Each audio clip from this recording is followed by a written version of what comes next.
بسم اللہ الرحمن الرحیم. یہ دیکھو حضرت بنوری رحمۃ اللہ علیہ نے کیا فرمایا کہ اگر ہم فلمی تبلیغ عوام کے مزاج کی وجہ سے جاری رکھیں گے تو پھر ہمیں بے حجاب خواتین کو پیش کرنا ہوگا، رقص و سرور کے مجالس قائم کرنے ہوں گے، اور اسی طرح تبلیغ کے نام پر تبلیغ کے دین کے ایک ایک رخو اعمال کرنے کے مرتکب ہوں گے. یہ فرمائے سچ فرمائے. کیا فرمائے؟ سچ. اب ایک تحریر آپ کو سنائی دی جاتی ہے، بعد میں اس تحریر کی فوٹو کاپی آپ لوگ لیں. آپ کے پنجاب کے ایک بچے نے لکھی ہے، لیکن حیرت مند بچہ ہے ماشاء اللہ، جس کو دین کی حفاظت اور دین کی اشاعت اور باطل کا رد کا شوق ہے، جذبہ ہے. یہ باہی مدد اور بڑے دادا کا بیٹا ہے، حضرت مولانا سلطان فضل صاحب، نام سنا ہے؟ سب کو رحمہ اللہ تعالیٰ. ان کے پوتے ہیں، ان کی تحریر ہے اور عجیب تحریر ہے، وہ سنا دیتے ہیں. آپ لوگ سب سنیں، بعد میں پھر یہ تحریر آپ لوگ فوٹو کاپی کر لیں، 2-4 روپئے تو لگتے ہیں. آج کل اس میں فوٹو کاپی بھی مہنگی ہوگی. کتنے کے؟ 2 روپئے کے، 3 روپئے کے، ایک سفر 5 روپئے میں کر کے دے رہے ہیں. آگے پھر 5 روپئے میں کریں، اور آپ پھر دماغ خراب ہے تو مفت میں کر کے دیتے ہیں.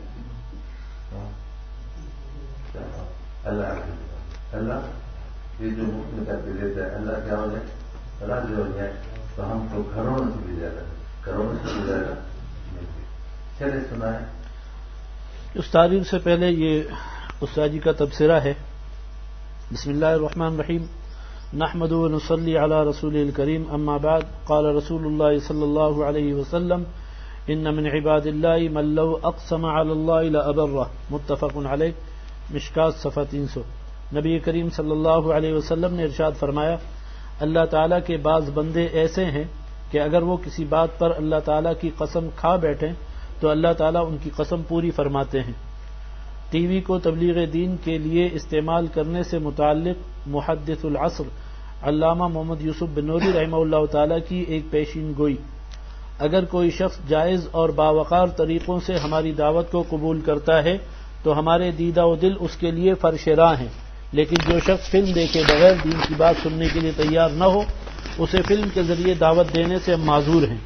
اگر ہم یہ موقف اختیار نہ کریں تو آج ہم لوگوں کے مزاج کی رعایت سے فلم کو تبلیغ کے لیے استعمال کریں گے، کل بے حجاب خواتین کو اس مقصد کے لیے استعمال کیا جائے گا، اور رقص و سرود کی محفلوں سے لوگوں کو دین کی طرف بلانے کی کوشش کی جائے گی. اس طرح ہم تبلیغ کے نام پر خود دین کے ایک ایک حکم کو پامال کرنے کے مرتکب ہوں گے. نقوش رفتگاں صفحہ 104-105.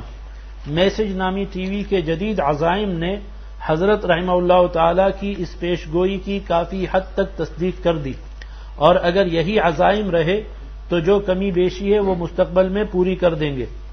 تنبیہ: دین کے نام پر اس خطرناک اور حیاسوز عزم و پروگرام کے رد میں برادرم مولانا احسن خدامی صاحب نے جو لکھا ہے ماشاءاللہ احقاق حق اور ابطال باطل کا حق ادا کر دیا ہے، اور یہ واضح کر دیا ہے کہ وہ علم و عمل اور باطل کی سرکوبی میں اپنے دادا امام اہل سنت حضرت مولانا سرفراز خان صفدر صاحب رحمہ اللہ تعالی کے حقیقی وارث ہیں.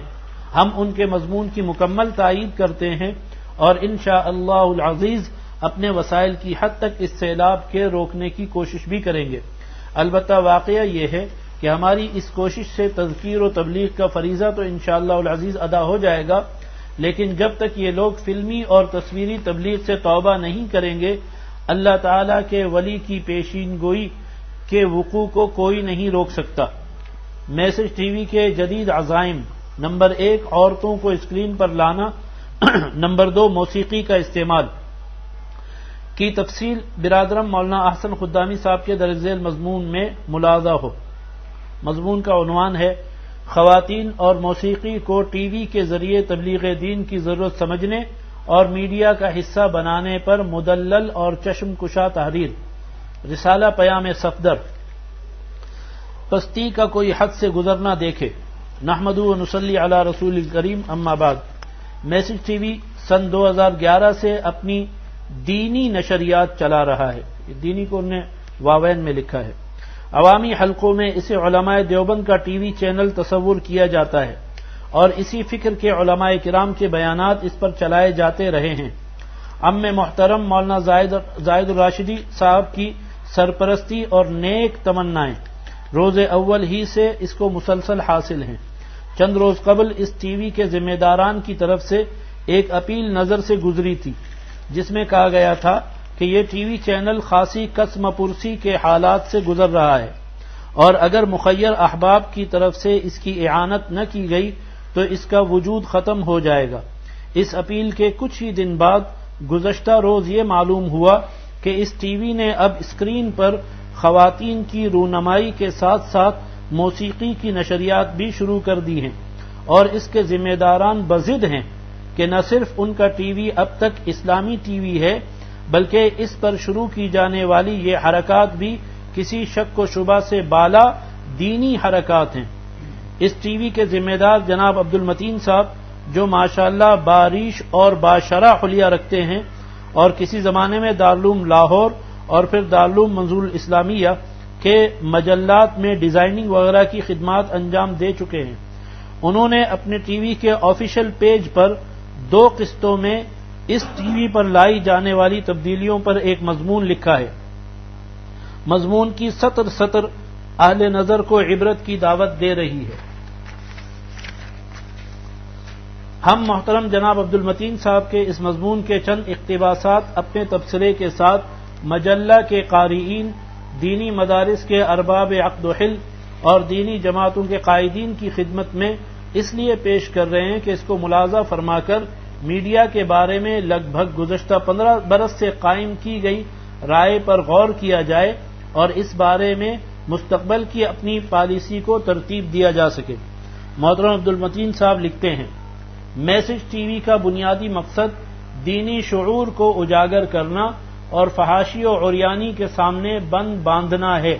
حالیہ دنوں میں میسج ٹی وی کی نشریات میں کچھ تبدیلیاں کی گئی اور کی جا رہی ہیں جس کے متعلق ہمارے ناظرین سوالات اور ناقدین اعتراضات کر رہے ہیں۔ ہمارا یہ فرض بنتا ہے کہ ہم ان دونوں کے جوابات دیں۔ سب سے پہلے یہ وضاحت ضروری ہے کہ میسج ٹی وی کی انتظامیہ تبدیل ہوئی ہے، نظریہ نہیں، تبصرہ۔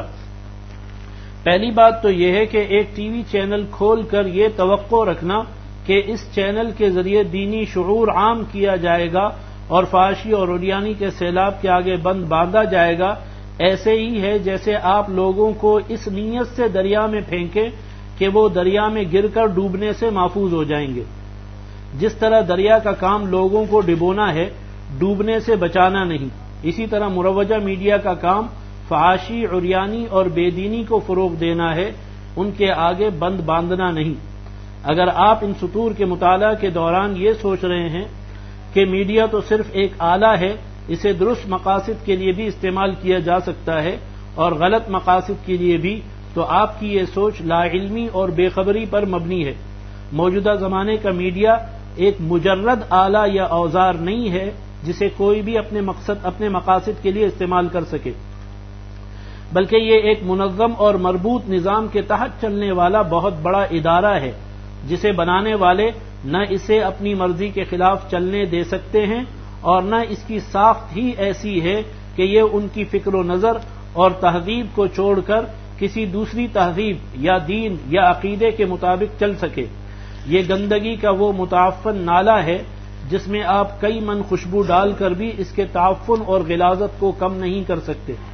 یہ لادینی، فحاشی و عریانی کی وہ ناپاک شراب ہے جس میں چند قطرے زمزم ڈال کر آپ زمزم کی توہین اور بے اکرامی کا سبب تو بن سکتے ہیں، اس نجس شراب کو پاک قطعاً نہیں کر سکتے۔ یہ بے راروی اور اللہ جل شانہ سے بغاوت کا زہر ہے جس میں کچھ قطرے کسی دوا کے ڈال کر آپ اس کی زہرناکی سے نہ صرف مطمئن ہیں بلکہ اس سے بیماروں کو شفا ملنے کی بھی آرزو لگائے بیٹھے ہیں۔ آپ کی یہ سادگی آپ جیسے بہت سے سادہ دل مریضوں کے ایمان کو موت کے گھاٹ اتار سکتی ہے۔ موجودہ زمانے کا میڈیا پوری دنیا کے سرمایہ دارانہ نظام کا ہی ایک اہم کل پرزہ ہے. اسے اس پورے نظام سے الگ کر کے چلانے کی آرزو ایسی ہی ہے جیسے چلتی گاڑی کے ایک ٹائر سے یہ امید رکھنا کہ وہ آپ کے کہنے پر گاڑی سے مخالف سمت میں چلنے لگے گی. یہ ایک بچگانہ خواب تو ہو سکتا ہے، حقیقت کبھی نہیں. اس میڈیا کا موجودہ ڈھانچہ کیا ہے؟ ملکی سطح پر جنگ گروپ، ARY گروپ جیسے چھوٹے چھوٹے ادارے جو ریاست کی وساطت سے یا براہ راست مکمل طور پر کمیونیکیشن اور ٹیکنالوجی کی ملٹی نیشنل کمپنیوں کے تحت اور ان کے دستنگر ہوتے ہیں. گوگل اور موٹرولا یا ہواوی جیسی کمیونیکیشن اور ٹیکنالوجی کمپنیاں بھی مکمل طور پر آزاد اور خود مختار نہیں ہوتی، بلکہ ایک نظام اور سسٹم کے تابع ہوتی ہیں. اس نظام اور سسٹم کی جڑ کیا ہے؟ سرمایہ اور سرمایہ داری، دنیا کی بے انتہا محبت، حرص و ہوس کا لامتناہی سہرا، اللہ جل شانہ کو جھٹلا کر انسانی خواہشات کو خدا مان لینا، ان کو پوجنا، لا الہ الا اللہ کے دائرے سے آزاد ہو کر لا الہ الا الانسان کا دعویٰ کرنا. اس نظام اور سسٹم میں وہی کامیابی سے چل سکتا ہے جو اس کی اس بنیادی ایمانیات پر یقین رکھتا ہو یا اس کو برداشت کر سکتا ہو. یہاں نعوذ باللہ دولت خدا ہے، خواہش رسول ہے. دولت سے بڑھ کر کوئی طاقت نہیں، خواہش سے بڑھ کر کوئی متاع نہیں. آپ اس میڈیا پر آ کر دین کا کام کرنا چاہتے ہیں، سب سے پہلے آپ کو اس کے بنانے والوں سے لائسنس کے نام پر اجازت نامہ لینا ہے، جس میں بہت کچھ ان کی مرضی کا کہنے کو تسلیم کرنا اور بہت کچھ اپنی مرضی کا کہنے سے دستبردار ہونا ہے. ضابطۂ اخلاق کے نام سے بد اخلاقی پھیلانے کے اصولوں پر صاد کرنا ہے. فرض کیجئے آپ نے لائسنس لے لیا. لائسنس لیتے وقت آپ اپنی ہر بات کہنے کی آزادی بھی ان سے منظور کروا لی. اب آپ یہ سوچئے کہ آپ کا یہ چینل چلے گا کیسے؟ چینل چلانے اور اس کو جاری رکھنے کے لیے آپ کو ہر ماہ بہت بھاری رقم درکار ہے، جو آپ نے پابندی کے ساتھ انہی لوگوں کو دینی ہے جن سے آپ نے چینل چلانے کی اجازت لی ہے یا جن سے آپ ٹیکنالوجی اور کمیونیکیشن کی خدمات حاصل کرتے ہیں. یہ رقم لاکھوں میں نہیں کروڑوں میں ہے. یہ رقم آپ کہاں سے پوری کریں گے؟ موجودہ میڈیا سسٹم میں اس رقم کو وصول کرنے کا بنیادی طریقہ ایک ہی ہے کہ آپ چینل پر ایسی چیزیں دکھائیں جو زیادہ سے زیادہ لوگ دیکھیں. جتنے زیادہ لوگ آپ کے چینل کو دیکھیں گے اتنی ہی زیادہ کمپنیاں اس چینل کو اشتہار دیں گی. ان اشتہارات کی رقم سے آپ اپنے اخراجات پورے کریں گے، اپنے ملازمین کو تنخواہیں دیں گے اور اپنے بڑوں کو ان کی مطلوبہ رقم فراہم کریں گے. گویا آپ کے چینل کے دفاتر کے کرائے، بجلی پانی کے بل، درکار سامان کی رقم، ملازمین کی تنخواہیں اور چینل کی فیس وغیرہ مدات میں جتنی رقم آپ کو درکار ہے اس کے وصول ہونے کا بنیادی ذریعہ ایک ہی ہے، وہ ہیں اشتہارات. اور اشتہارات ملنے کے لیے ضروری ہے کہ آپ کے چینل کو زیادہ سے زیادہ لوگ دیکھتے ہوں. مثال کے طور پر آپ کے ٹی وی کو 1 لاکھ لوگ دیکھتے ہیں اور آپ کا 1 منٹ کا اشتہار 10,000 کا ہے، تو اگر آپ کے چینل کو 10 لاکھ لوگ دیکھنے والے ہوں گے تو یہی 1 منٹ کا اشتہار 2 لاکھ کا ہو جائے گا. اتنے زیادہ لوگ آپ کے چینل کو کیسے دیکھیں گے؟ وہ کون سا طریقہ ہے جس سے لاکھوں کروڑوں لوگ ہر وقت آپ کے چینل سے چمٹے بیٹھے رہیں؟ کھانا کھانے والوں کی نظریں کھانا کھاتے وقت اسکرین پر ٹکی رہیں اور کاریگر کام کرتے ہوئے بار بار نگاہیں اٹھا کر اس پر نظر ڈالتے رہیں. اس کا واحد طریقہ یہی ہے کہ لوگوں کو ان کی خواہش اور پسند کی چیز دکھائی جائے. یہی وہ دوراہا ہے جہاں سے دین کی دعوت اور میڈیا کے راستے شمالاً جنوباً الگ الگ ہو جاتے ہیں. دین کی دعوت محض اللہ کی رضا کے لیے ہوتی ہے، لوگوں کو خوش کرنے کے لیے نہیں. اس میں لوگوں کے دینی نفع کو دیکھا جاتا ہے، ان کی خواہش اور پسند کو نہیں. اس کا مقصود آخرت کی کامیابی ہے، دنیا کی لذات کا حصول نہیں. اس میں دعوت دینے والا لوگوں سے مستغنی اور بے نیاز ہوتا ہے، ان کا محتاج اور لالچی نہیں. کوئی سنے یا نہ سنے، کوئی مانے یا نہ مانے، وہ اللہ جل شانہ کی رضا کے لیے اپنی آواز لگاتا ہے. لوگوں کو آمادہ کرنے کے لیے اسلامی موسیقی اور اسلامی بد نظری جیسی قبیح حرکات کا ارتکاب کبھی نہیں کرتا. اور میڈیا میڈیا نام ہے لوگوں کو خوش کرنے، ان کو مطمئن کرنے، ان کو چینل دیکھتے رہنے پر آمادہ کرنے کی ہر ممکن کوشش کا۔ لوگ سنسنی چاہتے ہیں، بہتان بازی سے خوش ہوتے ہیں، لوگوں کی عزت کے کھلواڑ کا تماشا دیکھنا پسند کرتے ہیں، سیاستدانوں یا مذہبی رہنماؤں کی نوک جھونک سے لطف اندوز ہونا چاہتے ہیں، موسیقی کے دلدادہ ہیں، فحش مناظر دیکھنا چاہتے ہیں، مار دھاڑ اور قتل و غارت سے خوش ہوتے ہیں، ڈرامے کو پسند کرتے ہیں، دین کے نام سے ایسی ڈھیلی ڈھالی اور میٹھی میٹھی باتیں سننا چاہتے ہیں جو ان کی خواہشات کی آزادی میں مخل نہ ہو، جو ان کے نفس کے بے لگام گھوڑے کو بری نہ لگے، جو ان کی غیر شرعی رسومات و بدعات پر ضرب نہ لگائیں، جو ان کو خوش رہے رحمان بھی، راضی رہے شیطان بھی کا سبق پڑھائیں۔ میڈیا نے لوگوں کی یہ ضروریات پوری کرنی ہے، چاہے اس کے لیے اسے کسی بھی حد تک جانا پڑے، کچھ بھی کرنا پڑے، دینی احکام کی دھجیاں اڑانی پڑیں، انسانی اخلاقیات کا جنازہ نکالنا پڑے، اسے یہ سب کچھ کرنا ہے، بہر صورت کرنا ہے۔ وہ صرف لوگوں کی ان سفلی خواہشات کو پورا نہیں کرتی، ان خواہشات کو مزید ابھارتا اور برانگیختہ کرتا ہے، پھر خود انگیخت کردہ ان خواہشات کو پورا کر کے اپنی دکان چمکاتا ہے۔ یہ اس کی غذا ہے، اس کی روح ہے، اگر یہ سب نہیں کرے گا تو مر جائے گا۔ اس کو کمیونیکیشن کی آکسیجن فراہم کرنے والے اس سے ناراض ہو جائیں گے، سرمایہ داری کی دوڑ میں شامل ہونے کے لیے اسے لائسنس اور اجازت فراہم کرنے والے اس کے سر سے ہاتھ اٹھا لیں گے، اشتہار دینے والی کمپنیاں منہ موڑ لیں گی، ریٹنگ بڑھانے والے لوگ اس کی شکل دیکھنا پسند نہیں کریں گے، پھر وہ کسی یتیم بچے کی طرح بے آسرا، بے سہارا اور لاوارث ہو کر پائی پائی کا محتاج ہو جائے گا۔ تب اس کے پاس دو ہی راستے بچیں گے، اگر تو اس میں دینی غیرت کی ایک بھی رتی باقی ہے تو وہ ان تمام شیطانی طریقوں پر لعنت بھیج کر اپنے اس دینی کام کو اللہ کی رضا کے لیے بند کر دے گا، اور اگر پلید میڈیا کا سنڈاس میں کچھ وقت گزارنے کی نحوست سے اس میں دینی غیرت اور اسلامی حمیت کا ایک قطرہ بھی باقی نہیں رہ گیا تو پھر وہ شرم و حیا سے بالکل ہی عاری ہو کر ان شیطانی حرکات کو اسلامی لبادہ پہنانے کی کوشش کرے گا، جیسا کہ اس وقت میسج ٹی وی کے محترم عبد المتین صاحب کر رہے ہیں۔ انا للہ و انا الیہ راجعون۔ محترم عبد المتین صاحب ٹی وی پر لائے جانے والی تبدیلیوں کی وضاحت کرتے ہوئے لکھتے ہیں، پہلی تبدیلی، جید ترین علماء کرام اور مفتیان سے مشورے کے بعد یہ فیصلہ کیا گیا کہ عورت جو کہ معاشرہ میں ایک اہم فرد ہے، اسے عزت، وقار اور حیا و تقدس کے ساتھ چینل پر نمائندگی دی جائے اور اس سلسلے میں حدود و قیود کا خیال رکھا جائے۔ تبصرہ، اگر مغربی تہذیب و ثقافت اور اس کو پھیلانے والے میڈیا سے اہل دین کے متاثر ہونے اور اس کے پیچھے سرپٹ بھاگنے کی رفتار یہی رہی تو کچھ بعید نہیں کہ کچھ روز بعد اسی یا اس جیسے کسی اور مقدس اسلامی ٹی وی کی طرف سے یہ اعلان نشر کیا جائے کہ جید ترین علماء کرام اور مفتیان کرام سے مشورے کے بعد یہ فیصلہ کیا گیا ہے کہ اعضائے مستورہ جو انسانی جسم کے اہم اعضاء ہیں انہیں پوری عزت، وقار اور حیا و تقدس کے ساتھ چینل کی اسکرین پر نمائندگی دی جائے گی اور اس سلسلے میں حدود و قیود کا پورا خیال رکھا جائے گا۔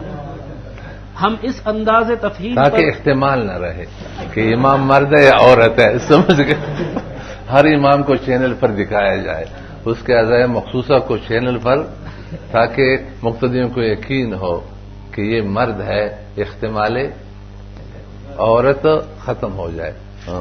ہم اس انداز تفہیم پر محترم قارئین کرام سے معذرت خواہ ہیں، مگر کیا کیجئے کہ مغربی میڈیا کی غلاظت اور ہماری میڈیا کی طرف سے اس کی تقلید کی رفتار کو ملحوظ رکھا جائے تو یہ روز بد بہت دور نہیں بلکہ سامنے نظر آ رہا ہے۔ اور ہاں، وہ جید ترین علماء کرام کون ہیں جو اس ٹی وی کو ان اسلامی حرکات کا جواز فراہم کر رہے ہیں؟ اب تک کے مسلسل استفسار کے باوجود میسج ٹی وی کے ذمہ دار محترم ان کا نام بتانے سے گریزاں ہیں۔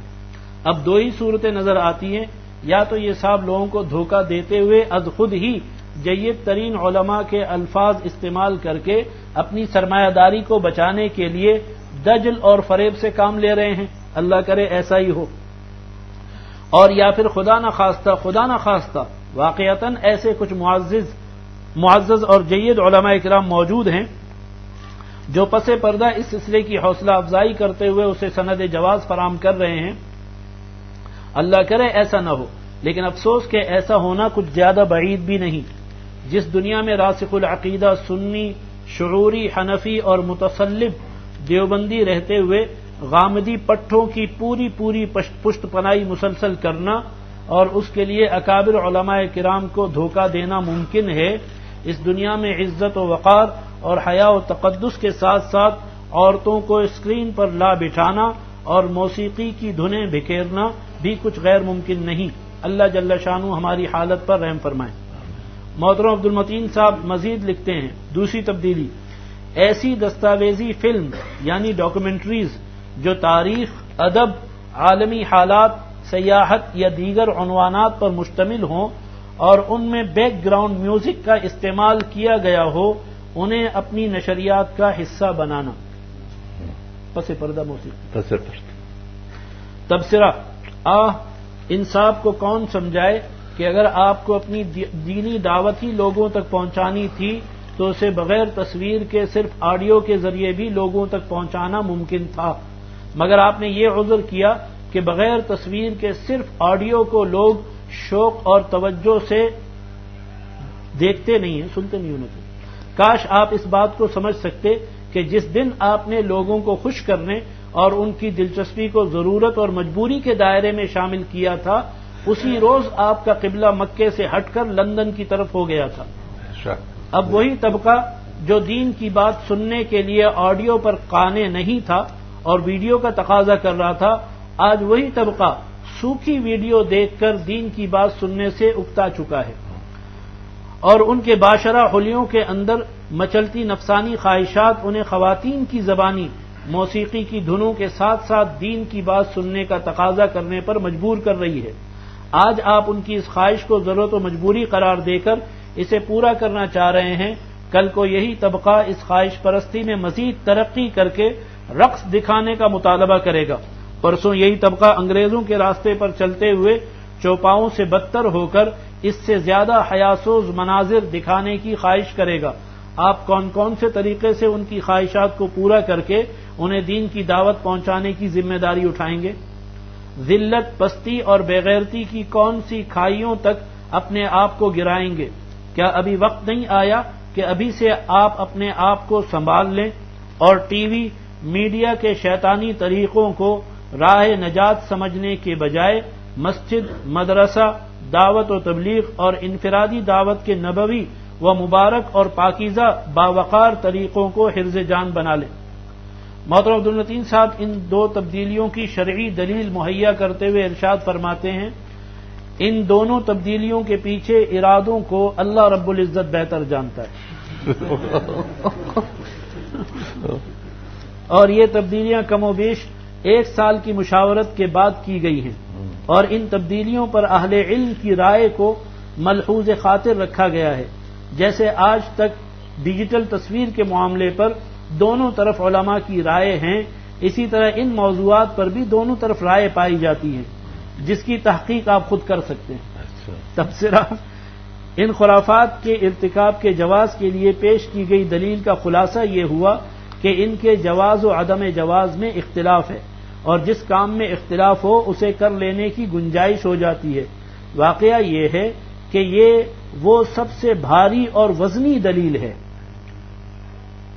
جس کے زور پر پوری امت مسلمہ کو ایثار، قربانی، زہد و تقوی، انفاق فی سبیل اللہ، صلہ رحمی، ذکر اللہ، مجاہدے اور ذوق عبادت کے ایمانی راستوں سے ہٹا کر خواہش پرستی، حسد، بغض، جھوٹ، دھوکہ، فحاشی، عریانی اور حب دنیا کے گڑھوں میں گرا کر جہنم کی طرف دھکیلا جا رہا ہے۔ حقیقت یہ ہے کہ نہ تو ہر کس و ناکس اور ہر پروفیسر و مفکر کا اختلاف اس قابل ہے کہ اسے قابل اعتنا سمجھ کر جمہور امت کے موقف کو پس پشت ڈال دیا جائے، اور نہ مستند اور راسخ العقیدہ علماء کرام کے اختلاف کی صورت میں ہی یہ کوئی شرعی ضابطہ یا اصول ہے کہ عوام الناس اس اختلاف سے فائدہ اٹھا کر جس کے مرضی قول کو خود ہی اختیار کر کے من مانی راستے پر بگٹٹ گھوڑے دوڑانے لگیں۔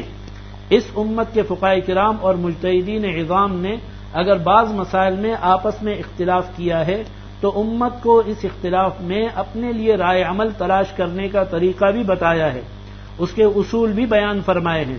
آپ فقہ اور اصول فقہ کے تمام مستند قدیم و جدید ذخیرے کھنگال جائیے، آپ کو کسی ایک جگہ بھی یہ اصول نہیں ملے گا کہ کوئی بھی کام کرنا ہو تو پہلے اس میں کہیں سے بھی کوئی سے بھی دو افراد کا اختلاف تلاش کر لو اور جب اختلاف مل جائے تو اب جو چاہے کرو۔ شاذ اور مرجو قسم کے اقوال ڈھونڈ ڈھونڈ کر جمع کرنا اور ان پر عمل کرنا فقہ حنفی یا فقہ شافعی نہیں، فقہ شیطانی ہے۔ یہ ایسے ہی ہے جیسے آپ کسی کی دعوت کریں تو روٹی سالن اور چاول کے بجائے دسترخوان پر چھلکوں کا ڈھیر لگا دیں اور مہمان اس پر احتجاج کرنا چاہے تو اسے یہ دانشورانہ دلیل دے کر خاموش کروا دیں کہ میں نے خود بڑے بڑے حکماء کی کتب میں ان چھلکوں سے بننے والے نسخوں اور ان کے فوائد کو پڑھا ہے۔ تم کون ہوتے ہو جو اپنی تنگ نظری، تشدد اور جمود پر مصر ہو کر ان کو کھانے سے انکار کرتے ہو اور خواہ مخواہ تنگی اور مشقت پر عمل کر رہے ہو؟ جس طرح کسی حکیم کی کتاب میں کیلے کے چھلکے سے تیار ہونے والا کوئی نسخہ دیکھ کر اس چھلکے کو غذا کا معمول بنا لینا درست نہیں، اسی طرح فقہاء کرام کی کتب میں سے شاذ اور مرجو اقوال تلاش کر کے ان کو جمع کر لینا اور انہی کو مفتابی اقوال کا درجہ دے دینا بھی کسی حماقت سے کم نہیں۔ ایسا صرف وہی لوگ کرتے ہیں جن کا معبود ان کا نفس ہے، لیکن وہ اپنے نفس کی خواہشات کو نفس کی خواہشات کہہ کر ان پر عمل کرنے کی اخلاقی جرت نہیں رکھتے، تو لوگوں کو بھی وہ اپنے آپ کو بھی دھوکہ دینے کے لیے انہی فقہاء کرام کے غیر ثابت یا شاذ اقوال جمع کرنے لگتے ہیں جن سے فقہاء کرام پر تمسخر کرنا اور ان پر سے امت کا اعتماد ہٹانا ان کی زندگی کا مقصد ہوتا ہے۔ حضرت مفتی تقی عثمانی صاحب مدظلو نے اپنی شورائے آفاق درسی تقریر درس ترمذی میں صفحہ نمبر 126 سے 137 تک تقلید ائمہ کا مسئلہ کے عنوان سے خاصی جامع گفتگو فرمائی ہے، جس میں قرآن کریم اور تقلید، حدیث اور تقلید، عہد صحابہ میں مطلق تقلید، عہد صحابہ میں شخصی تقلید، تقلید کے مختلف درجات، عوام کی تقلید، متبحر عالم کی تقلید، مجتہد فی المذہب کی تقلید، مجتہد مطلق کی تقلید اور تقلید پر کیے جانے والے اعتراضات کے عناوین کے تحت بہت ہی قیمتی، مدلل اور نفیس بحث موجود ہے۔ جی تو چاہتا ہے کہ اس پوری بحث کو من عن قارئین کے لیے نقل کر دیا جائے، تاہم صفحات کی تنگ دامانی سے لاچار ہو کر ہم سر دست اس بحث کی چند سطور ہی قارئین کرام کی خدمت میں پیش کرتے ہیں۔ تقلید شخصی کی ضرورت پر بحث کرتے ہوئے مفتی صاحب مدظلو ارشاد فرماتے ہیں، پہلے تو یہ ذہن نشین کرنا ضروری ہے کہ اتباع ہوا قرآن کریم کی بے شمار تصریحات کے مطابق انتہائی سنگین بیماری ہے۔ پھر اتباع ہوا ایک تو یہ ہے کہ انسان حرام کو حرام سمجھتے ہوئے اس کا ارتکاب کرے، اور اس سے بھی بدتر صورت یہ ہے کہ انسان اتباع ہوا کے تحت حرام کی حرمت ہی سے انکار کر دے۔ یہ شکل اس لیے بھی بہت بری ہے کہ اس میں انسان کو اپنے فعل پر ندامت بھی نہیں ہوتی۔ فقہاء کرام رحمہم اللہ تعالی نے یہ محسوس کیا کہ قرون اولیٰ میں دیانت عام تھی، اس لیے تقلید مطلق میں اتباع ہوا کا کوئی خطرہ نہیں تھا، لیکن بعد میں دیانت کا وہ معیار باقی نہیں رہا، لہذا اگر تقلید مطلق کا دروازہ بالکل کھلا رکھا گیا تو لوگ اپنی نفس کی خواہشات کے مطابق جس امام کے قول میں آسانی دیکھیں گے اسے اختیار کر لیں گے، اور یہ وہ سنگین گمراہی ہے جس کے خلاف اسلام ہونے میں کسی کو شبہ نہیں ہو سکتا۔ خود علامہ ابن تیمیہ رحمہ اللہ تعالی نے اپنے فتاوی میں اس طرز عمل کو انتہائی مذموم قرار دیا ہے کہ نفسانی خواہشات کی پیروی میں کبھی کسی امام کا قول اختیار کیا جائے اور کبھی کسی امام کا۔ حقیقت یہ ہے کہ اگر اس بات کی کھلی آزادی دے دی جائے کہ جس مجتہد کا چاہے قول اختیار کر لو تو دین ایک کھلونا بن کر رہ جائے گا، کیونکہ اکثر مجتہدین کے یہاں کچھ نہ کچھ منفرد اقوال ایسے ملتے ہیں جو خواہشات نفس کے مطابق ہوتے ہیں، مثلا امام شافعی رحمہ اللہ تعالی کے نزدیک شطرنج کھیلنا جائز ہے. حضرت عبداللہ ابن جعفر رضی اللہ تعالی عنہ کی طرف موسیقی کا جواز منسوب ہے. حضرت قاسم بن محمد رحمہ اللہ تعالی کی طرف منسوب ہے کہ وہ بے سایہ تصویروں کو جائز کہتے تھے.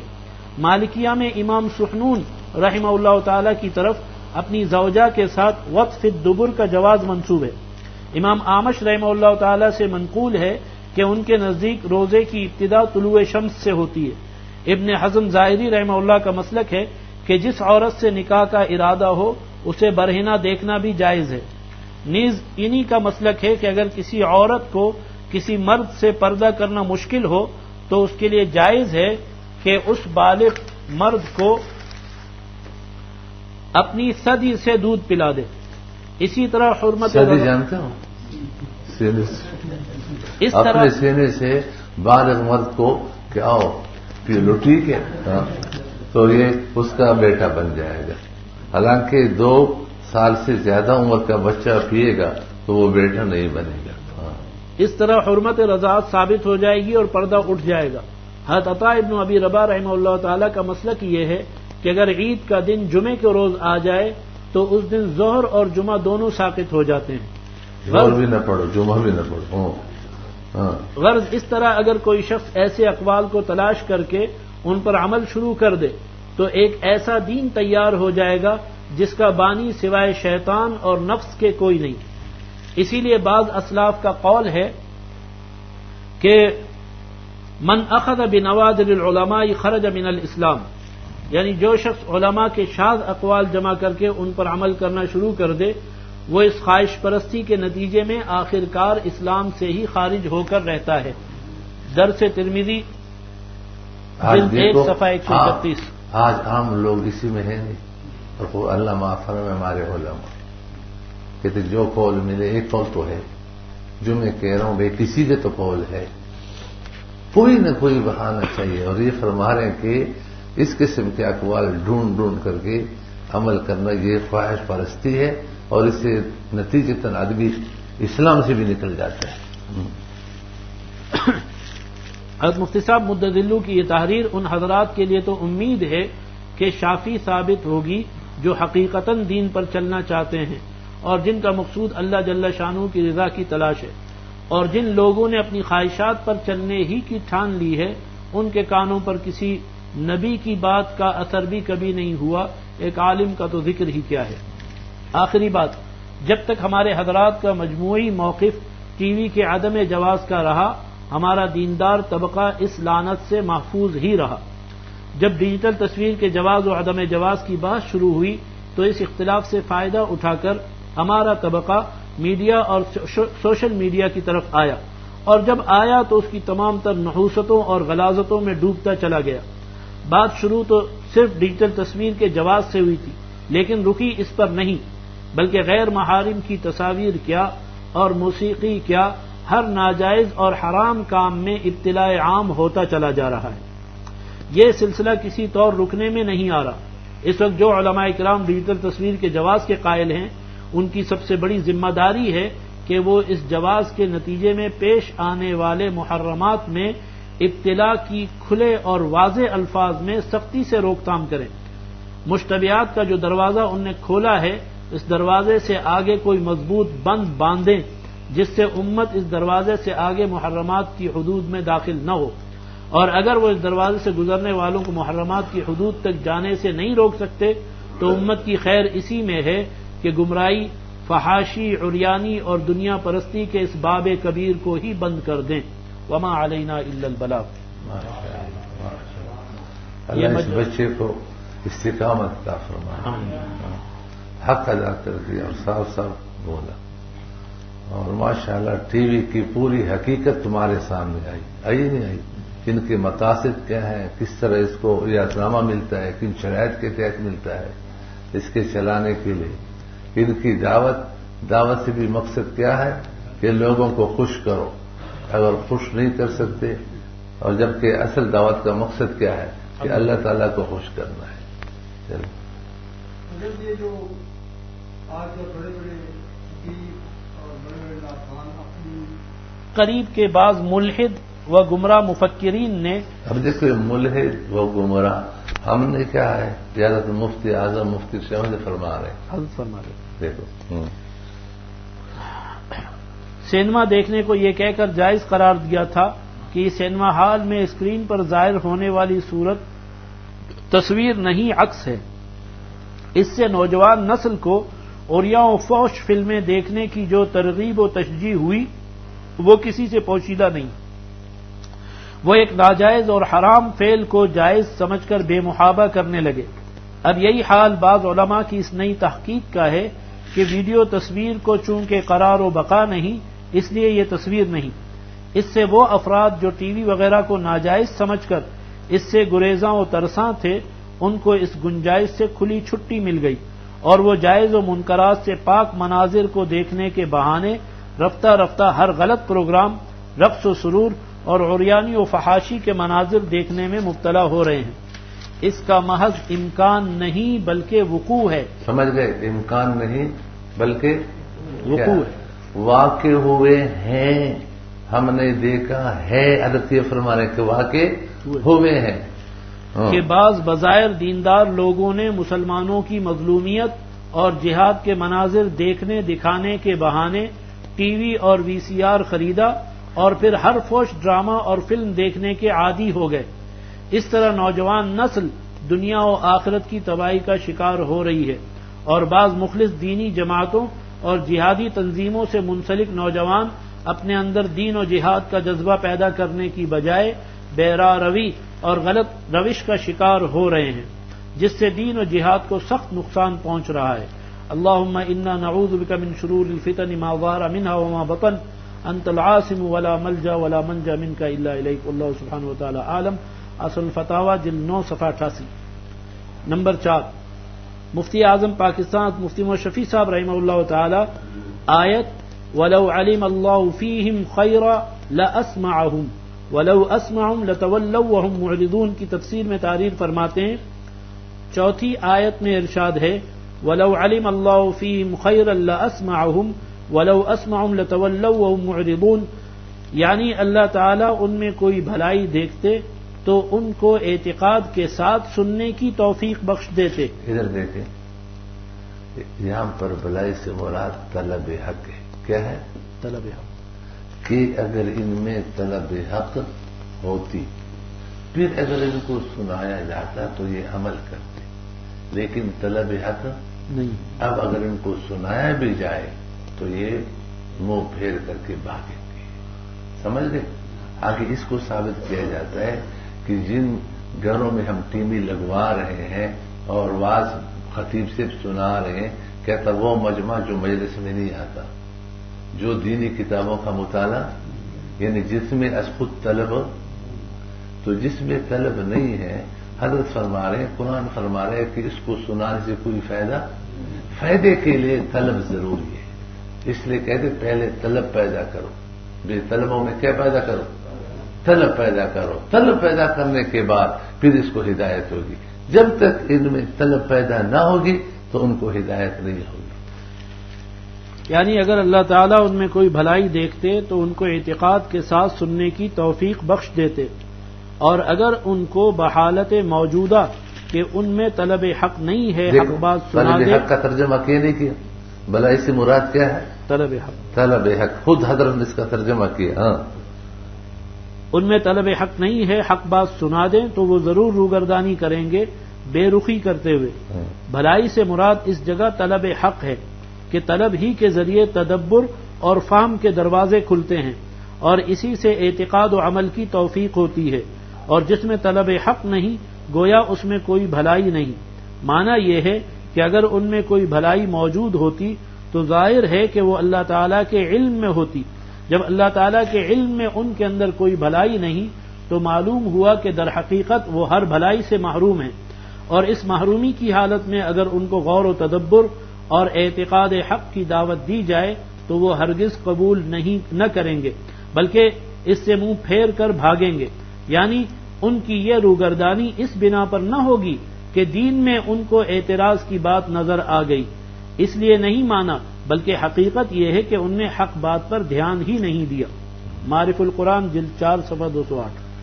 فائدہ: حضرت مفتی اعظم رحمہ اللہ تعالی کی بیان کردہ تفسیر سے واضح ہوا کہ اللہ تعالیٰ توفیق عمل اسی کو عطا فرماتے ہیں جس میں کوئی بھلائی یعنی طلب حق ہو، لہذا ٹی وی پر تقریر اور وعظ و نصیحت کے جواز بلکہ وجوب کے لیے یہ دلیل بیان کرنا کہ اس کے ذریعے ہم ان لوگوں تک قرآنی مضامین پہنچانا چاہتے ہیں جو مساجد، تبلیغی اجتماعات اور خانقاہوں میں نہیں آتے اور جنہیں دینی کتب پڑھنے اور مطالعہ کرنے کی طلب اور شوق نہیں، بے محل اور اس آیت کے عموم کے خلاف ہے، اور یہ دلیل نصوص کے خلاف اور ہباء منثورہ ہے۔ حضرت مفتی اعظم رحمہ اللہ تعالی کے فرزند حضرت مولانا مفتی تقی عثمانی صاحب زیدہ مجدوم نے بھی اپنے والد کے نقش قدم پر چلتے ہوئے درج ذیل اقتباسات میں اس دلیل کا خوب رد فرمایا ہے۔ حضرت مفتی تقی عثمانی صاحب زیدہ مجدوم تحریر فرماتے ہیں، کہا جاتا ہے کہ ان فلموں کے ذریعے ان لوگوں تک قرآنی مضامین پہنچانے مقصود ہیں جو کبھی مسجد میں آ کر کوئی واعظ نہیں سنتے، جنہیں دینی کتابوں کے مطالعہ سے دلچسپی نہیں ہے اور جن کو بذات خود قرآن کریم پڑھنے کی توفیق نہیں ہوتی، لیکن اسلام کی تبلیغ کے سلسلے میں جو اصولی گزارشات ہم نے اوپر پیش کی ہیں ان کے پیش نظر اس دلیل میں رتی برابر وزن نہیں ہے۔ رتی جانتے ہو من کو کہتے ہیں؟ پہلے جو یہ تولے ہوتے تھے نا، تولے، ماشے، رتی، تو تولا بڑا، ماشا اس سے چھوٹا، 12 ماشے کا ایک تولا ہوتا ہے، پھر رتی 8 رتی کا ایک ماشا ہوتا ہے۔ رتی سے نیچے کوئی وزن نہیں، سب سے کم وزن کیا ہے؟ تو جس میں رتی کا وزن نہ ہو اس میں کوئی وزن نہیں۔ اور آج اللہ کی شان دیکھو، اس دلیل میں ٹھنو من وزن ہے، جہاں پر مولوی بیٹھتا ہے تو یہی تقریر کرے گا اور کوئی نہیں۔ کہتا ہے ہم تصویر کے ذریعے سے، ٹی وی کے ذریعے سے ان گھروں میں جو ایک کثیر بڑا مجمع موجود ہے جو مسجدوں میں نہیں آتا، تبلیغ اجتماعات میں نہیں آتا، خانقاہوں میں نہیں آتا، دینی کتابوں کا مطالعہ نہیں کرتا، ہم اس کو نہیں چھوڑ سکتے۔ اندر ادھر دل میں آگ لگی ہوئی، ہاں زبردستی دینا چاہتے ہیں، مل کر۔ ہاں آپ صلی اللہ علیہ وسلم کو لفظ میں لست بمسیطر، لست علیہم، آپ ان کے نگہبان اور نگران نہیں ہے کہ زبردستی ان کو ہدایت دے، آپ ذمہ دار بھی، بس جائز طریقے سے ان کو سمجھاؤں، آئے تو آئے، نہ آئے تو آتش ہے۔ مولانا رحمۃ اللہ کی رانوی رحمۃ اللہ کا ایک شعر ہے، یاد کر لیں گے آپ لوگ، پھر بتاتا ہوں، ہے بہت مزیدار، اگر یاد کرنا ہے تو بتاتا ہوں، وہ نہیں بتاتا کرتے ہیں۔ اچھا، وہ پادری سے مناظرہ تھا نا، پادری سے کیا تھا؟ تو یہ عیسائی لوگ عیسیٰ علیہ السلام کو کیا کہتے ہیں؟ خدا کا بیٹا کہتے ہیں۔ فرمائے ارے فرزند خدا کہتے ہو عیسیٰ کو، ارے فرزند خدا کہتے ہو، فرزند مانا پترا، کیا مانا؟ بیٹا، فرزند مانا بیٹا۔ امام سے سمجھتے ہو آپ اس مسجد کے امام تو نہیں ہے وہی؟ اچھا، وہ چوارے وہ میزائل چوک، دیکھو تم نے اس چوک کا نام لیا، اللہ کی بندے، فوارہ چوک، بندو چوک، فلاں چوک، اور یہ دیکھو کتنا میزائل چوک۔ میں نے آپ کہا نا کوئی بم چوک ہے، وہ بم کا نام نہیں آ رہا تھا، خدا کے بندے، لیکن یہ کہتے ہیں کہ میں ایبٹ آباد کا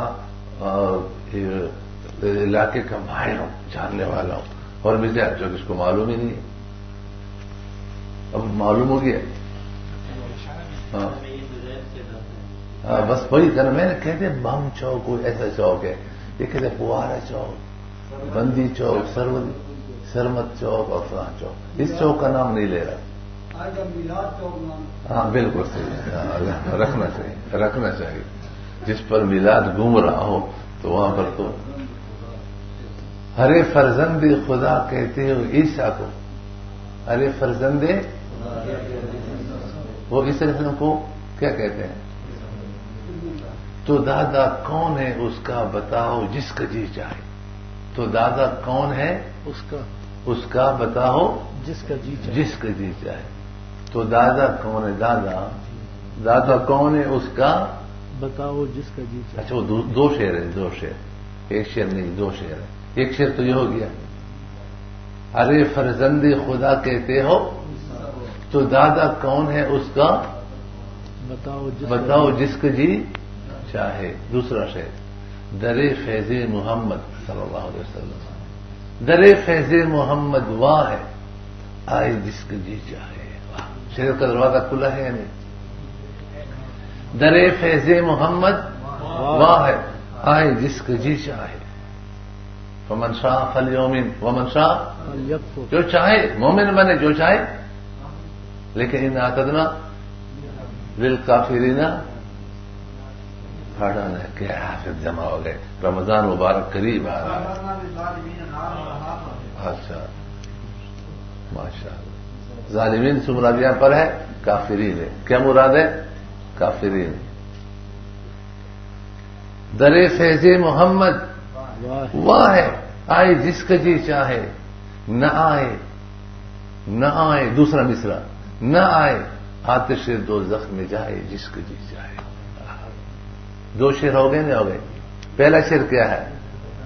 ارے فرزند خدا کہتے ہو عیسیٰ کو تو دادا کون ہے؟ اس کا بتاؤ جس کا جی چاہے. ایک شعر یہ ہو گیا. دوسرا شعر، در فیض محمد واہ منا کھلا، واہ منا در فیض محمد واہ ہے آئے جس کا جی چاہے، نہ آئے آتش دوزخ میں جائے. آتش کسے کہتے ہیں؟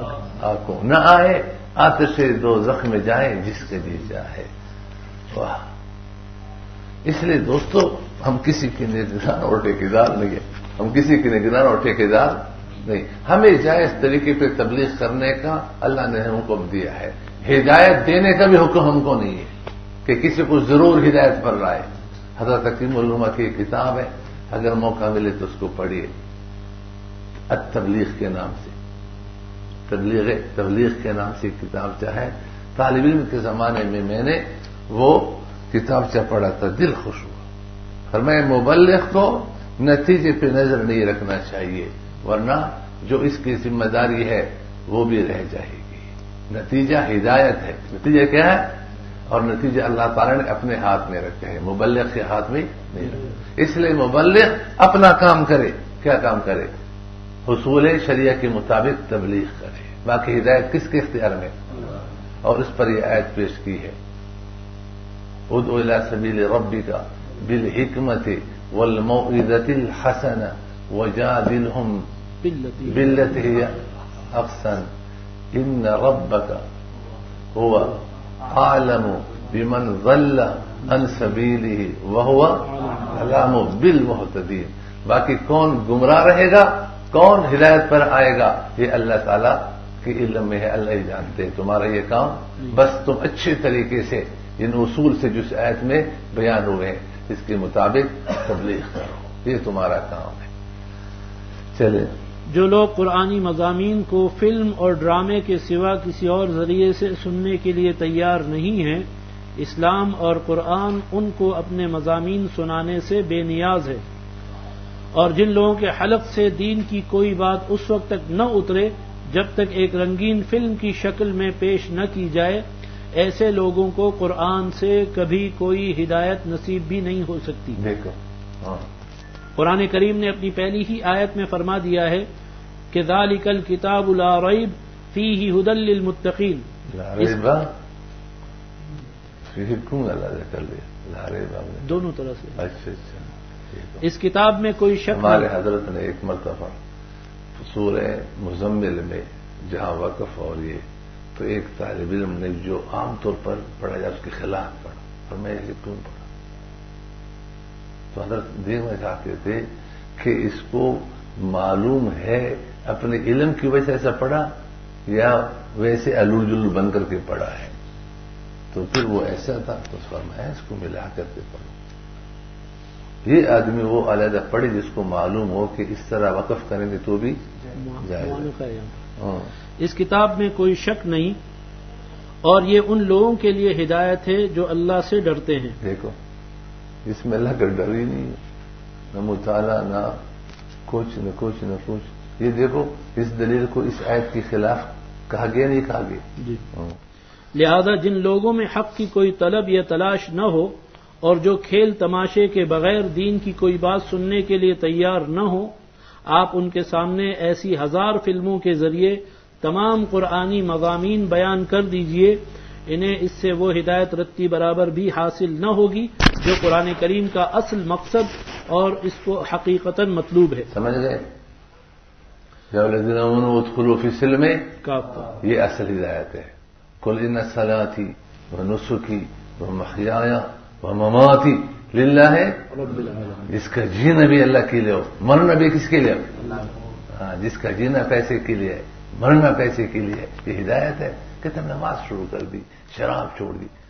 قرآن بس اس طرح شراب چھوڑو. بس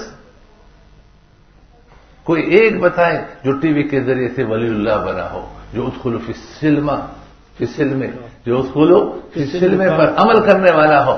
کوئی ایک بتائے کہ ٹی وی کے ذریعے سے پوری شریعت پر عمل کرنے والا بن گیا اور اللہ کا ولی بنا. کتنی بڑی بات کہی. اس سے وہ جو کہتے ہیں نا فلاں نماز چھوڑی، فلاں کو یہ فائدہ ہوا، فلاں کو یہ فائدہ ہوا، وہ ہدایت جو قرآن کریم کو اصل مقصود ہے. اور وہ کیا ہے؟ ادخلوا فی السلم کافہ. اور قل ان صلاتی ونسکی ومحیای ومماتی للہ رب العالمین. اس درجے میں آ جاؤ.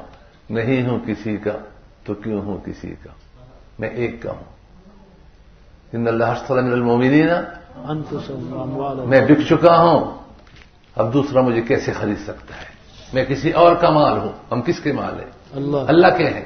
میں بک چکا ہوں، نہیں ہوں کسی کا تو کیوں ہوں کسی کا. کون یہ شعر کثرت سے پڑھتے تھے؟ حضرت مفتی اعظم مفتی رشید احمد صاحب. اتنی بات آپ کو یاد نہیں ہوتی حال ہے. کون پڑھتے تھے؟ مفتی صاحب. ہاں، حضرت مفتی اعظم مفتی رشید احمد صاحب رحمۃ اللہ علیہ کثرت سے شعر پڑھتے تھے. نہیں ہوں کسی کا تو کیوں ہوں کسی کا، انہی کا ہوا جا رہا، انہی کا.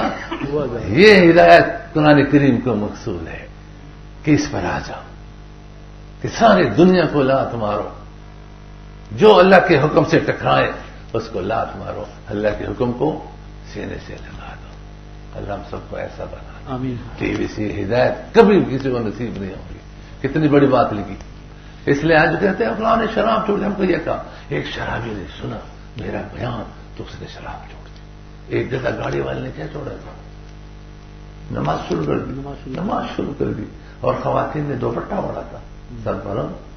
وہ گدا گاڑی والے سے لے کر وزارت عظما، وزارت تک کے لوگوں کو اس سے فائدہ ہو گیا. لیکن یہ وہ ہدایت جو کس کو مقصود ہے. اگر ان عورتوں کو فائدہ ہوتا تو وہ تمہارے سامنے نہ بیٹھتی. یہ بیٹھتی کہتے ملا تو کیا ہے؟ نامعلوم ہے. نامعلوم کے سامنے بیٹھنا جائز نہیں ہے. وہ شریف پردہ کرتی، وہ شریف پردہ کرتی تھی. وہ شریف پردہ کر رہی ہے؟ نہیں کر رہی. فائدہ ہو رہا ہے. دوبارہ پڑھی. کس کا رتی پر فائدہ نہیں ہوگا؟ کس کی؟ لہذا جن لوگوں میں حق کی کوئی طلب یا تلاش نہ ہو اور جو کھیل تماشے کے بغیر دین کی کوئی بات سننے کے لیے تیار نہ ہو، آپ ان کے سامنے ایسی 1000 فلموں کے ذریعے تمام قرآنی مضامین بیان کر دیجئے، انہیں اس سے وہ ہدایت رتی برابر بھی حاصل نہ ہوگی جو قرآن کریم کا اصل مقصد اور اس کو حقیقتاً مطلوب ہے. یہ جو اصل مطلوب ہے وہ ہدایت رتی برابر بھی اس کو حاصل نہیں ہوگی. جن لوگوں کے دل میں از خود حق تک پہنچنے کی کوئی ادنا تڑپ نہیں ہے اور جو حق تک پہنچنے کے حقیقی راستوں سے اپنے آپ کو نہ صرف مستغنی اور بے نیاز سمجھتے ہیں بلکہ ان سے نفرت اور اعراض کا معاملہ کرتے ہیں. مسجد میں نہیں آتے. جمعے کے بیان کہتے ہیں مولوی سے دور رہو، علماء سے جنگ. کیا لکھا ہے ملا؟ کیا لکھا ہے؟ علماء سے کلی جنگ ہے. جو علماء سے کلی جنگ ہے تو اس کو آپ کو ٹی وی کے دل سے ہدایت کر رہے ہیں. ان کے لیے خود قرآن کریم کا ارشاد یہ ہے کہ اما من استغنا فانت له تصدى وما عليك الا يزكى. جب تمہارے ذمہ ہی نہیں ہے رہے وہ لوگ جو حق سے مستغنی ہیں تو آپ ان کے پیچھے پڑتے ہیں، حالانکہ اگر وہ دین حق قبول کر کے پاک نہ ہوں تو آپ پر اس کی کوئی ذمہ داری نہیں۔ آج کی مولوی پر ذمہ داری ہے، اس لیے کہ ٹی وی والے پیسے بھی دیتے ہیں سوچ کے، اور نام بھی ہوتا ہے، اتنے ٹیلی فون آتے ہیں ان کو، ٹی وی والے اتنے ہوشیار ہیں، 10 ناموں سے فون کرتے ہیں، آپ کے بیان سے بڑا فائدہ ہو گیا۔ محترمہ کا فون آیا، وہ کہہ رہی کہ آپ کے بیان سے ماشاءاللہ بڑا فائدہ ہو گیا ہے۔ وہ ہر جگہ پھر مٹک کے چلتے ہیں کہ میرے بیان سے کتنے لوگوں کی اصلاح ہوگی، کتنے لوگوں کو فائدہ۔ پھر اپنی اصلاح تو ہم کر لیں، کو انفسکم واہلیکم نارا، پہلے خود ہے۔ چلے ایسے لوگوں کے جو لوگ بیانات سنتے ہیں لوگوں کی غلط کرتے ہیں، ناجائز گناہ کر رہے ہیں، کیا کر رہے ہیں؟ گناہ کر رہے ہیں۔ ایسے جب ہمارے سامنے ایسے علماء موجود ہیں جو بغیر تصویروں کے بیان کرتے ہیں، اور جو صحیح طریقے ہمارے پاس موجود ہیں، ہر جمعے میں بیان ہوتا نہیں ہوتا، ہر تبلیغی مرکز میں جمعرات کہ جمعے کی رات کو بیان ہوتا ہے، جماعتیں نکلتی ہیں ان کے بیان ہوتے ہیں، بغیر تصویر کے علماء کے ماشاءاللہ کیسٹوں میں اور میموری کارڈ میں بیانات ملتے ہیں، تو ہمیں تصویری کو دیکھنے کی کیا ضرورت ہے؟ آج چلتا بندہ جو ہے نا مقامی مفتی بنا ہوا ہے۔ ہاں بس وہی ہے، اس لیے تو برباد ہے۔ نااہل جب بنے گا تو برباد ہوگا نہیں۔ ہمارے حضرت مفتی رشید احمد صاحب رحمۃ اللہ علیہ نااہل کسی کام کا اہل نہیں ہے، اور وہ کام کرنے پر آ جائے تو اس کے لیے ایک مثال دے دیجیے۔ میں بیان کروں؟ نہیں یار، نہیں بیان کروں۔ یہ شخص قانونی بھی بول اٹھا، یہ بات چیز ہم کو بھی اچھی لگتی۔ فرمایا کہ ایک بندر درخت پہ چڑھا ہوا ہے اور ایک نجار جانتے ہو؟ ترکان، وہ بہت بڑا شاتیر تھا، اس کو چیر رہا تھا، تو وہ چیرتا ہے، جو چر جائے اس میں ایک کونٹ لگا دیتے ہیں، لکڑی کا ایک ٹکڑا دیتے ہیں، ہاں قلعہ ٹوٹ گیا، قلعہ ٹھونک دیتے، قلعہ ٹھونک دیتے ہیں، اور پھر آگے پھر قلعہ۔ وہ دیکھ رہا ہے کہ میں بھی نجاری سیکھ رہا ہوں۔ وہ اذان ہوگی، نماز کے لیے گئے کہ نماز پڑھ لوں اور اس کے بعد کھانا کھاؤں گا، پھر آؤں گا، تو بندر آیا کہ میں بھی نجار ہوں، میں نے سیکھا ہے، تو بیٹا اس طرف جس طرح 2 پارٹ تھے، کھلے تھے نا، جاتے چیرا ہوا تھا، حالانکہ بیٹھنا اس طرف چاہیے، اور یہ تھا بھی مذکر، تو اس کے طوطے لٹک گئے 2 پارٹوں کے درمیان، 2 پارٹوں کے درمیان۔ اب اس نے اس کو دیکھا تھا کہ اس کو نکال کر آگے پیچھے کرتا تھا، وہ چلاتا ہے نا، لگاتا ہے پھر آگے کرتا ہے، تو اس کونٹے کو ہٹ کر دی تھی، اس کو نکالو، نجاری دکھا رہے، جیسے وہ نکلا تو وہ پارٹ آپس میں مل گئے اور اس کے طوطے اندر آ گئے اور چیخنا شروع کر دیا۔ اتنے میں نجار بھی آ گیا، کہتا اچھا، تو اس نے ڈنڈا لے کر مار کر اس کا مسئلہ بنا دیا۔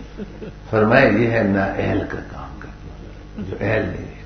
تو آپ نے جو کہا نا ہر آدمی مفتی بنا، وہاں ہمارے ایک جزیرہ ہے شمس پیر کا، تو میں نے وہاں کہا کہ جھینگے کے بارے میں علماء نے لکھا ہے کہ جھینگے اور مچھلی میں فرق ہے، مچھلی حلال ہے، جھینگا حلال نہیں، اس لیے کہ مچھلی میں ریڑھ کی ہڈی ہوتی ہے، کیا ہوتی ہے، اور جھینگے میں ریڑھ کی ہڈی اس لیے حرام ہے، مچھلی حلال۔ تو انہوں نے کہا کہ ہم تو آلو بھی کھاتے ہیں، اس میں بھی ہڈی نہیں، کہتے ہم تو آلو کھا کر کے اللہ کی ہڈی اس میں بھی نہیں۔ میں نے کہا بہت اچھا قیاس ہے تمہارا، یہ ہے عوامی قیاس۔ چلیں انٹرنیٹ چلا ہے نا، علماء کی اہمیت ختم ہو گئی ہے، کتابوں کی اہمیت ختم ہو گئی ہے۔ جی بالکل صحیح ہر بندہ جو ہے نا، میں نے انٹرنیٹ میں فلاں کتابیں یہ لکھا ہے، فلاں آدمی کا یہ بیان سنا ہے، علماء کی اہمیت اور کتابوں کی اہمیت ختم ہو گئی ہے۔ اس لیے میں علماء سے عرض کرتا ہوں کہ اصل کتابیں دیکھو، فتویٰ لکھو تو اصل کتابیں دیکھو، اصل کتابوں میں نور ہے، ایسا نور ہے۔ جنہوں نے کتاب لکھی ہے، میں کبھی احکام حیض پڑھاتا ہوں تو احکام حیض میں بعض جملے وہ ہیں جو حضرت مفتی رشید احمد صاحب رحمۃ اللہ علیہ کے ہیں، وہ جملہ پڑھ کر کے میری کیفیت بدل جاتی ہے۔ میں نے کہا اس جملے میں دیکھو اور دوسرے جملے دیکھے بڑوں کا جملہ ان بڑوں کی قلبی کیفیت اس کے اندر ہوتی ہے. تو یہ جو ہمارے پاس چھپی ہوئی کتابیں ہیں ان کتابوں کے لکھنے والوں کے جو انوار ہے اور چیزیں اور ٹی وی کے ساتھ ڈشوں یہ چیزیں یہ سارے دوسروں کی چیزیں ہیں اس لیے ان میں ان کی نحوست ہوتی ہے. حکیم علماء نے بہت اچھی بات فرمائی ہے یاد رکھیں. فرمایا دیندار آدمی اگر آپ سے دنیا کی جائز بات بھی کرے گا تو اس میں بھی آپ کے دل میں نور آئے گا. دیندار آدمی دنیا کی بات کر رہا ہے لیکن جائز تو اس بات میں بھی آپ کے دل میں نور آئے گا. اور بے دین شخص دین کی بات بھی آپ سے کرے گا تو اس دین کی بات میں بھی آپ کے دل میں ظلمت آئے گی. آپ کے دل میں کیا آئے گی؟ ظلمت آئے گی, نور نہیں آئے گا. اور آپ دیکھیں وہ اس دفعہ لاہور میں ہم گئے تھے تو اس سے ملاقات تھی. ڈاکٹر اسرار کا بیٹا نہیں تو سر ایک بیٹا عاطف ہے اس نے وفاق سے الحاق کر کے ایک مدرسہ بھی بنایا ہے. آپ ساتھ ہے نا؟ تو وہاں ہم گئے تو وہاں مسجد میں جب نماز پڑھی تو میں نے کہا یہ نمازی تھی یا کسی فیکٹری کے اندر ملازمین کھڑے تھے؟ نمازی کی شکل ایسے ہوتی ہے. میں نے صاف صاف بات بتائی. میں نے کہا خود سوچو کسی مسجد میں جاؤ وہاں کے نمازی کو دیکھو ان کے چہروں سے نور ٹپکے گا. میں نے کہا تمہاری مسجد کی نمازی ایسے لگ رہے تھے جیسے کسی فیکٹری میں ملازمین کھڑے ہوں. ٹھیک ہے شکل کو دیکھو. پھر میں نے کہا تم نے امام کو دیکھا. ہم نے تو نماز دوبارہ پڑھی. وہ نماز کے اندر میں نے کہا وہ ہر رکعت میں ایک کی رات میں اسے کتنی بار اس کو یوں کبھی یوں کبھی یوں کبھی میں شاباش کرتے رہو. میں نے کہا تم لوگ امام رکھے تمہارے پاس پیسے کم ہے کوئی نہیں اللہ والا امام رکھو پھر دیکھو تمہارے سارے مقتدی اللہ والے بن جائیں گے. میں نے کہا پیسے تمہارے پاس بہت ہے دین پھیلا رہو. کیسے دین پھیلا رہو؟ اپنے گھر میں نے کہا یہ حال ہے.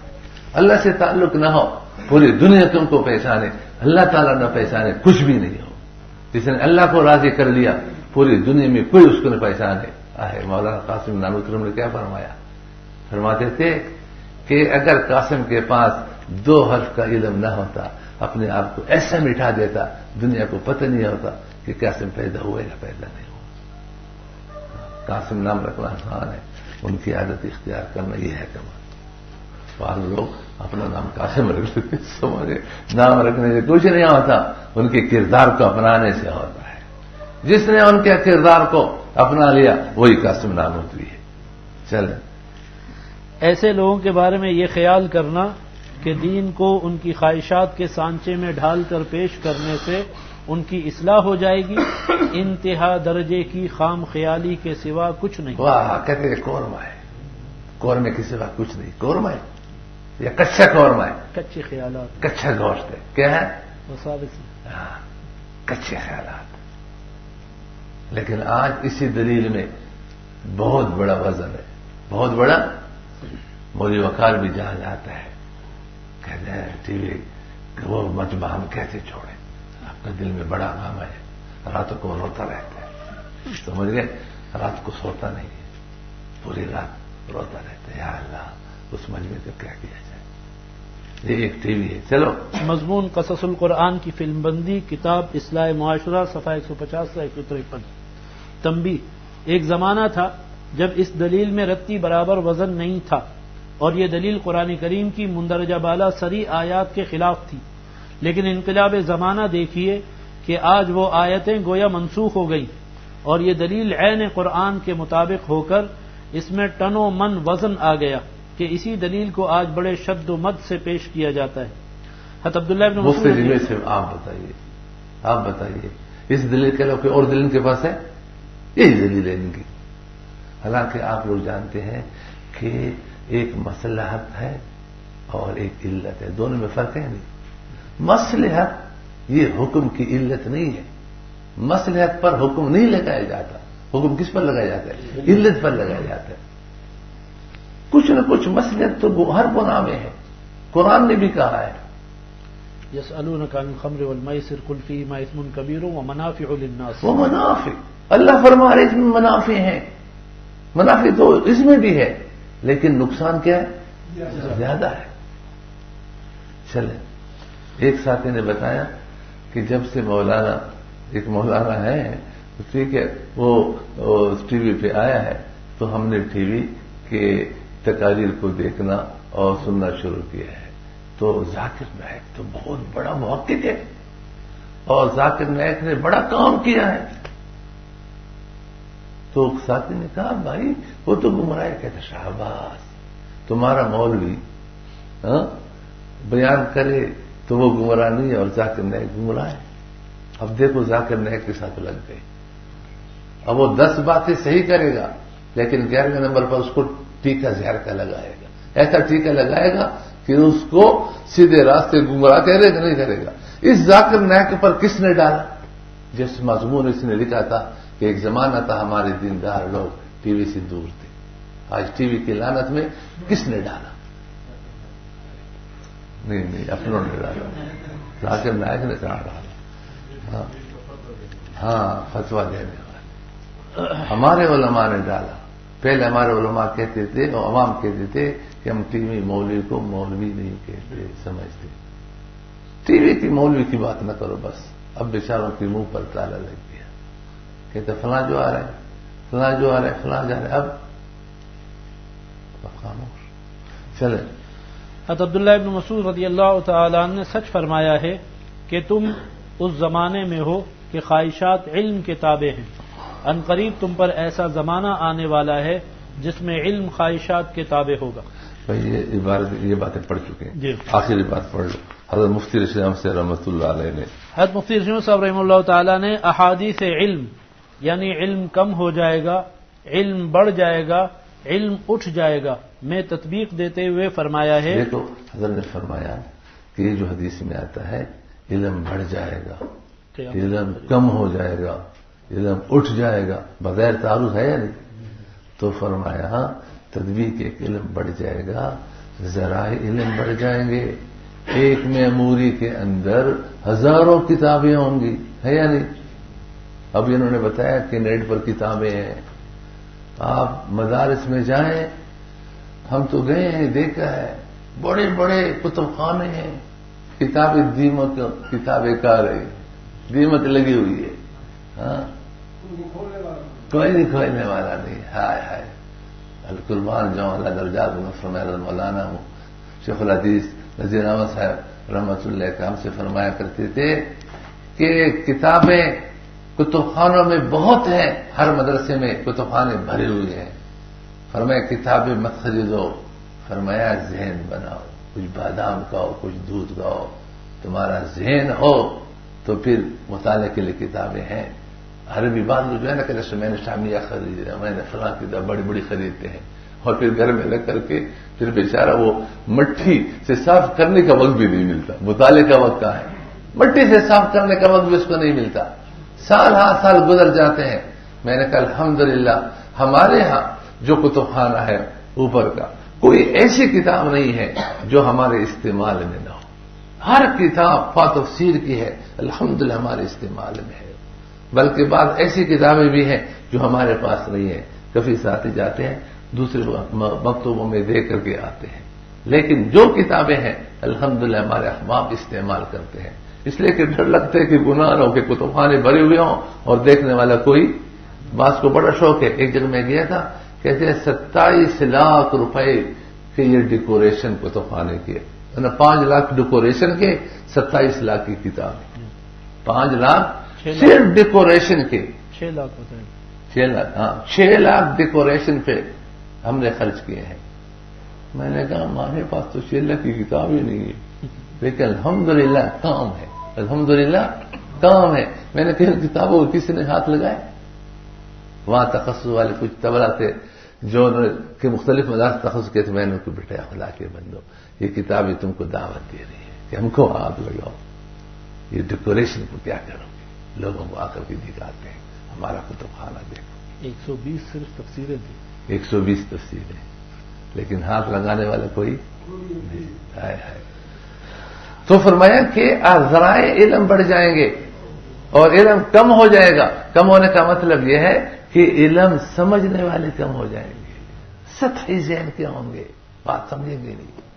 اور اٹھ جائے گا یہ قرب قیامت میں ہوگا. چلے حضرت مفتی شمس صاحب رحمہ اللہ تعالیٰ نے احادیث علم یعنی علم کم ہو جائے گا، علم بڑھ جائے گا، علم اٹھ جائے گا میں تطبیق دیتے ہوئے فرمایا ہے کہ بڑھنے سے مراد یہ ہے کہ وسائل و ذرائع اور اسباب علم بڑھ جائیں گے، اور کم ہو جائے گا سے مراد یہ کہ سمجھنے والے کم ہو جائیں گے، اور علم کا اٹھ جانا قرب قیامت میں ہوگا.